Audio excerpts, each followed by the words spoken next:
Olá, está no ar mais um programa Direto ao Ponto, onde eu entrevisto as principais lideranças do agronegócio brasileiro, as pessoas mais influentes do nosso país. Está aqui hoje no nosso estúdio em Brasília a senadora Ana Amélia. Seja bem-vinda, senadora. Muito obrigada, Glauber, pelo convite, voltar a casa, né? Eu, afinal, comecei a primeira entrevista do Canal Rural, foi feita com o Fernando Henrique Cardoso, e tive a honra de ter sido protagonista daquele encontro, quando o ex-presidente Fernando Henrique, que estava no comando da nação, já criticava a burocracia na liberação do PRONAF, que é o Programa Nacional de Agricultura Familiar, que foi um programa criado à época em que o governo Lula teve a sabedoria, eu diria, de sequer mudar o nome do programa, porque ele é um programa muito importante para a agricultura familiar e hoje já está revelando a sua significação, a despeito dos problemas que pontualmente aconteceram com desvios de recursos, mas felizmente o Banco do Brasil e o próprio Ministério do Desenvolvimento e Reforma Agrária, o Ministério do Desenvolvimento Agrário, melhor dizendo, tratou de fazer uma investigação local, o problema aconteceu lá em Santa Cruz do Sul, para avaliar as irregularidades e corrigi-las. O Banco do Brasil ainda está fazendo a auditoria e eu penso que é dessa forma que a gente constrói um país grande, um país respeitado e mantendo programas sociais, programas de alcance social como o PRONAF, que é muito, muito, muito importante, já que na região sul, especialmente, eu sou do Rio Grande do Sul, senadora do Rio Grande do Sul, a agricultura familiar tem um peso significativo em toda a produção agropecuária.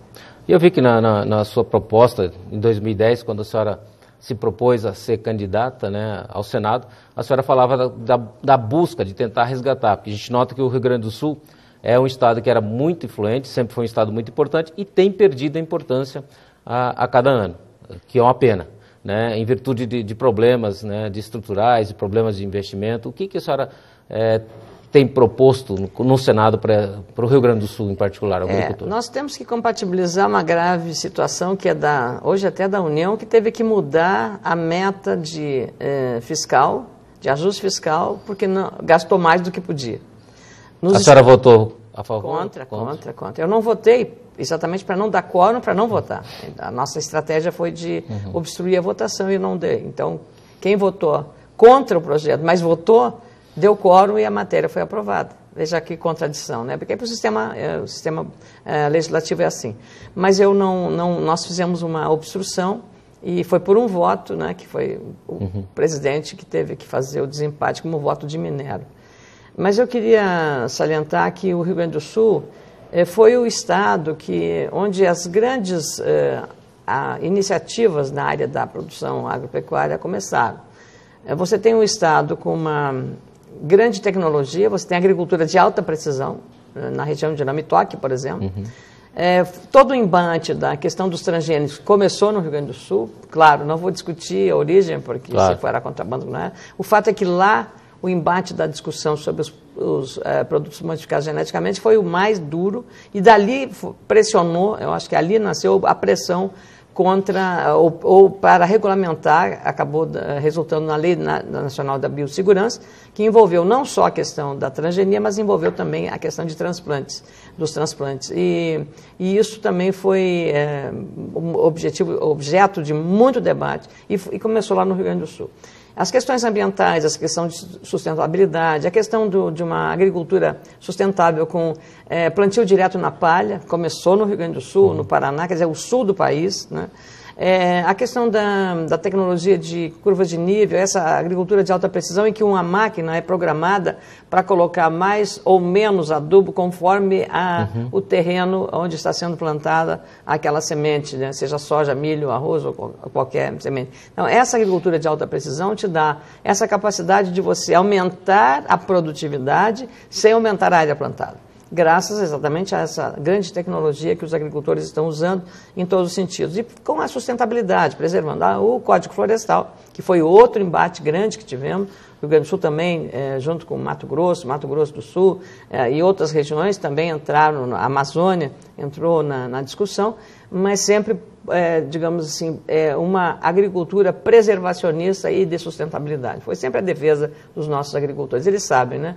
Agriculturas, por exemplo, que dependem lavoura de arroz, que era o Rio Grande do Sul, o maior produtor nacional, mas é uma lavoura irrigada, então ela precisa dos mananciais, preservar os mananciais para assegurar a irrigação. Aí a senhora tocou num ponto importante que eu até queria aprofundar. Alguns analistas eles falam assim que é melhor comprar o trigo barato de fora do que comprar o trigo dos gaúchos caro, né? O que a senhora diz sobre isso? Por que é caro o trigo dos gaúchos? Por que é caro o trigo dos gaúchos? Essa é a pergunta que tem que ser feita. Porque a nossa condição tributária é pior do que da Argentina, que é um dos nossos concorrentes aqui na região, ou do Canadá, ou da França, que são os grandes produtores de trigo. Então, nós tendo a capacidade de criarmos variedades que possam ser produzidas em outras regiões, não só na região de clima temperado, clima frio, plantio de lavoura de inverno, mas entrar em outros microclimas, que não necessariamente o clima temperado, com variedades de trigo que sejam para essas áreas. Então, nós temos que compatibilizar. Eu penso que produzir comida é sempre muito importante.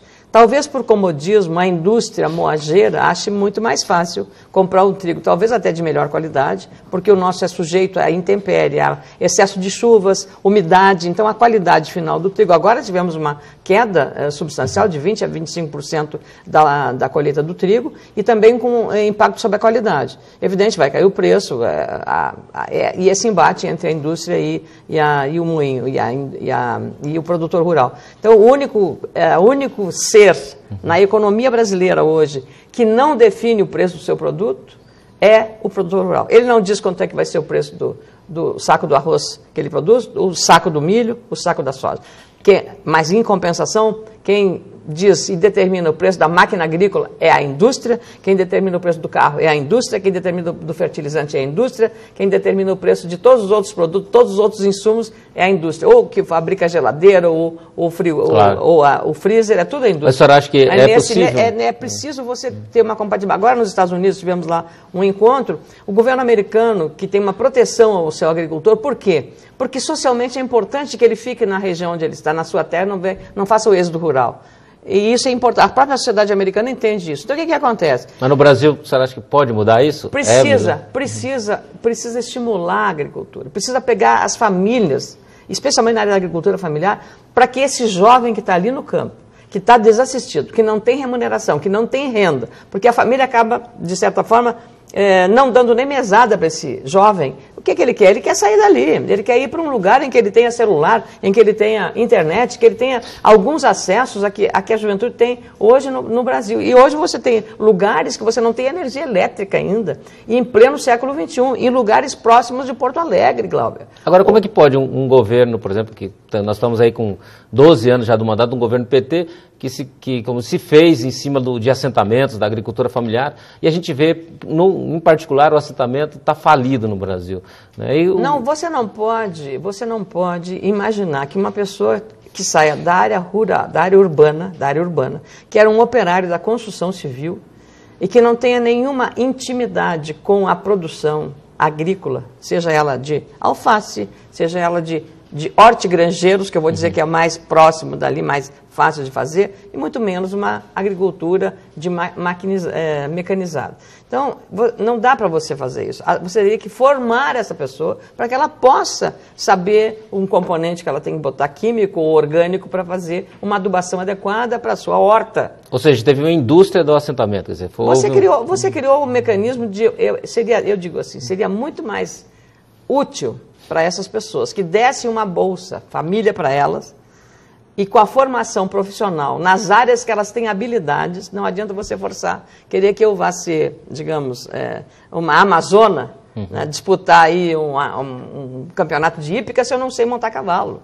Não adianta, você tem que fazer aquilo que a vocação das pessoas tem para isso. Né? Pode ter muita habilidade para algumas coisas e não tem para outras. Então não adianta você querer forçar para que essas... Então você passa pelos assentamentos, é uma tristeza. São abandonados, os lugares abandonados. Botam também esses pobres agricultores, alguns sim são agricultores, botam nos lugares mais inóspitos, com seca, com terra dura, que tem um período de seca muito prolongado, como aqui no Centro-Oeste. Eu passo e vejo isso. Mas como é que pode o Estado, eles fazer coisas desse tipo? Quer dizer, não há fiscalização, O que o Senado, vou voltar para o Senado, eu sei que a senhora... fazemos, olha aqui, eu falei do Pronaf, nós fizemos a partir da denúncia dos agricultores que estava havendo desvio de recursos. O que nós chamamos o representante do Ministério, lá do Desenvolvimento Agrário, chamamos o Banco do Brasil para ver o que estava acontecendo. As autoridades reconheceram que havia denúncias que estavam sendo investigadas. O Senado fez isso, fez uma audiência pública com transmissão ao vivo para o Brasil inteiro. E o próprio Ministério reconheceu que havia mandado no local, em Santa Cruz do Sul, para fazer a investigação. Eram financiamentos para produtores de fumo, que é uma lavoura integrada e muito organizada. E agora o Banco do Brasil está por concluir esse levantamento e essa auditoria. O doutor Osmar Dias, que foi senador, vice-presidente, que cuida da área, me ligou e me argumentou que não deveria ir àquele momento porque não tinha elementos para justificar. Assim que for concluído, ele próprio irá à nossa Comissão de Agricultura para revelar os dados do levantamento feito pelo Banco do Brasil. É essa forma de fiscalização, isso é fiscalização, Glauber, é isso que nós estamos fazendo. Fizemos um sobre crédito rural. Aí fomos ver, o Tribunal de Contas foi lá mostrar, crédito rural. Aí você anuncia um volume, assim, recorde de recursos para financiamento. Quanto desse recurso vai para a lavoura diretamente? Vai para o agricultor? Quanto? Isso é verdade. Senadora, eu vou para o intervalinho. Não sai daí, nós vamos para o intervalo e já voltamos falando de um tema importante para o Rio Grande do Sul, que é também da questão indígena e outros temas. Não sai daí.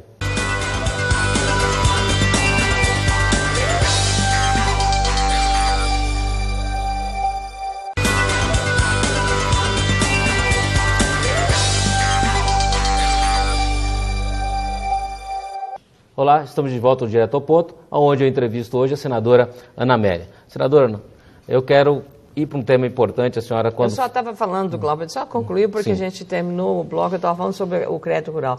O governo anuncia um volume muito grande para financiar o custeio agrícola.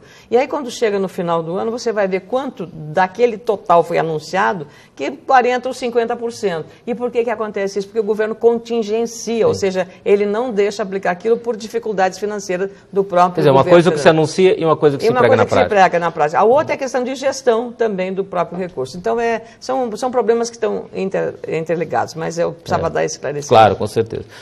Eu quero tocar no tema. A senhora, quando candidata ao Senado, a senhora disse que não ia ter foco em fazer leis. Ou seja, ia pegar aquelas leis que estão ali e ia, com certeza, fazer com que elas andassem mais rápido. A senhora, nesse período fez 69 projetos, quer dizer, tem 9 emendas à Constituição e assim por diante. O que aconteceu?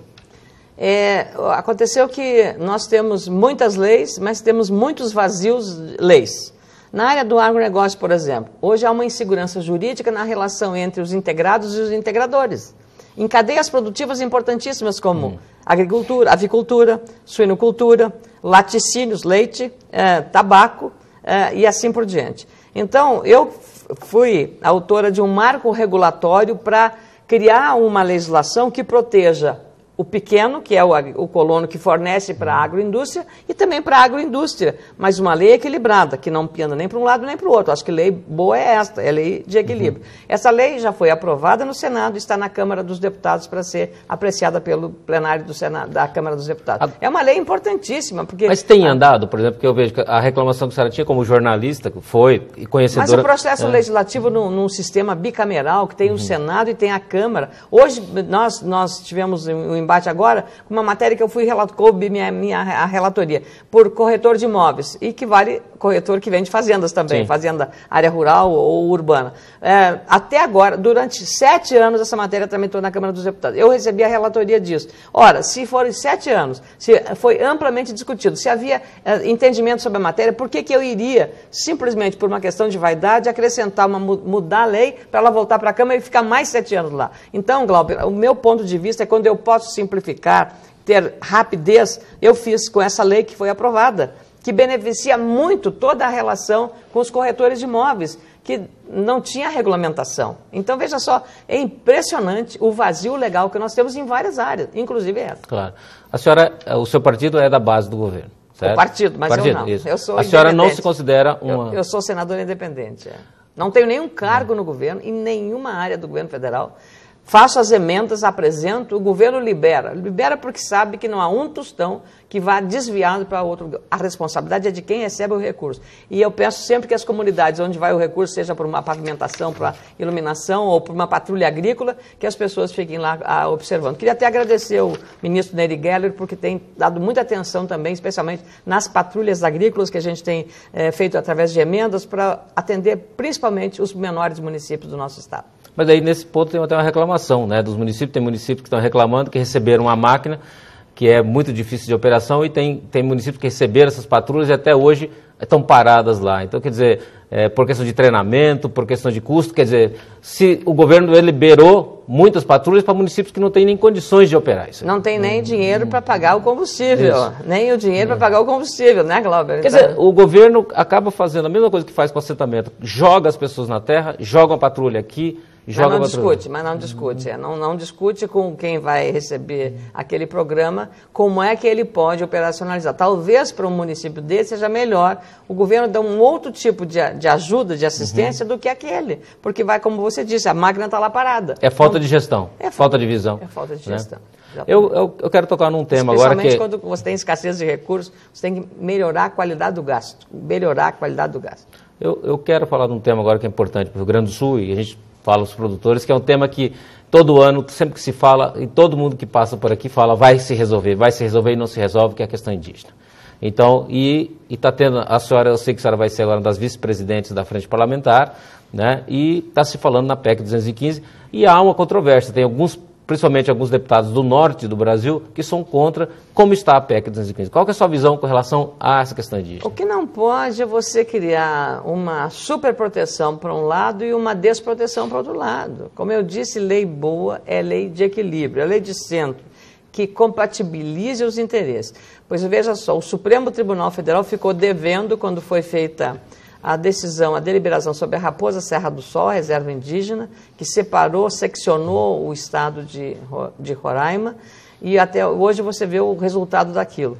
Nem indígenas, nem agricultores que produziam arroz naquela região foram atendidos. O que aconteceu? Os produtores de arroz pularam para o outro lado, foram para a Venezuela para produzir arroz na Venezuela. O Brasil perdeu, e aquela região perdeu. Então, veja, nós temos que ter um pouco de racionalidade, Glauber. Eu sou uma pessoa absolutamente do centro no sentido... A racionalidade pressupõe um entendimento das coisas como elas são. Porque cada vez que você entra um processo ideológico em cima de uma decisão que é técnica, você acaba contaminando ideologicamente e não é esse o melhor caminho. Isso vale para transgênico, isso vale para tantas outras matérias. Como é o caso da terceirização, que é importante para o Rio Grande do Sul. A terceirização, como vale para a questão dos produtos químicos que são aplicados na lavoura. Você imaginar que você vai ter no Brasil uma produção unicamente orgânica de produção agrícola, sem defensivos agrícolas, não pode, não há nenhum país no mundo hoje que dispense os produtos químicos para a proteção da lavoura, com a segurança de saúde alimentar total para os países mais desenvolvidos do mundo. Canadá, então, isso é interessante. Unidos, eu entrevistei, né, o padre João, e ele disse, eu inclusive falei para ele que a própria Embrapa disse que é impossível se produzir num clima tropical sem agroquímicos. E ele disse que a Embrapa não tem competência para dizer isso porque tem parcerias com multinacionais. Mas aí é que está o viés. Você não pode imaginar... exatamente isso, você vê sempre olhar com um olhar preconceituoso que tudo que vem de uma empresa estrangeira, multinacional, ou uma grande empresa brasileira exclusivamente, que é mal. Eu acho que aí é que está o erro, a gente não pode ter esse preconceito, e aí a ideologia funciona mais forte do que a racionalidade. Então, aí nós podemos colocar em risco toda a própria segurança jurídica que nós temos que compatibilizar a agricultura orgânica da agricultura que tem e recebe defensivos agrícolas e informar ao usuário e ao consumidor dessas especificações de produção. Não tem nenhum outro caminho a não ser esse. É assim que fazem os países desenvolvidos, que cresceram. Hoje, França, toda a Europa, a própria Alemanha, que é um país que os verdes são muito fortes, né? O Partido Verde é muito forte, muito rigoroso em todos os controles, mas todos os países são assim. Então, nós não podemos abrir mão com essa área que nós temos. E por que nós aumentamos a produção? Eu volto ao ponto, quando discutimos o Código Florestal, nós aumentamos em 240% a produção de comida de grãos, 240% nos últimos 40 anos, e aumentamos em apenas 48%, 45% a área plantada. Glauber, isso diz muito, e é preciso entender por que isso aconteceu. Eu estou vendo essa imagem que você tem aí das preservações do campo ali, aqui já está Brasília que decide, mas você vê o cerrado, mas você vê o campo preservado, com nascentes, com curvas de nível, com cuidado. Quer dizer, o Brasil é o país que mais tem plantio direto na palha. Isso foi ensinado para a Europa, o plantio direto na palha. Agora, isso é preservação. Agora, por que o Brasil não se orgulha disso? Eu vejo, por exemplo, como eu vi, e eu sempre tive um desafeto com a ex-ministra Marina Silva, até falei várias vezes contra ela com relação a isso, que eu achava que ela chegava lá fora do Brasil.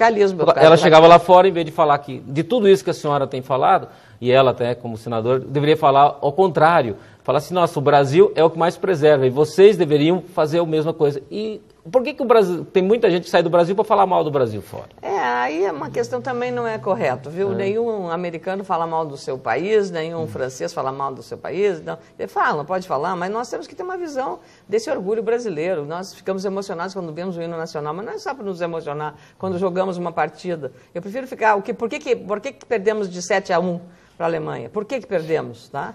Porque nós não fomos iguais à Alemanha, nós temos que ser iguais à Alemanha. Iguais na maneira... Não nos preparamos, a moda brasileira, não nos preparamos.